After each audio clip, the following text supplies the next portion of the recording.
கோயில் வாசலிலே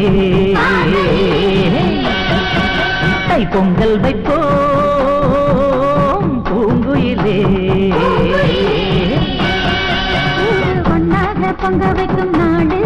இப்ப பொங்கி வரும் பாடு இனி தொட்டாக்கா தொட்டதெல்லாம் பொண்ணு நம்ம சந்தோஷம் நிச்சயம் தான்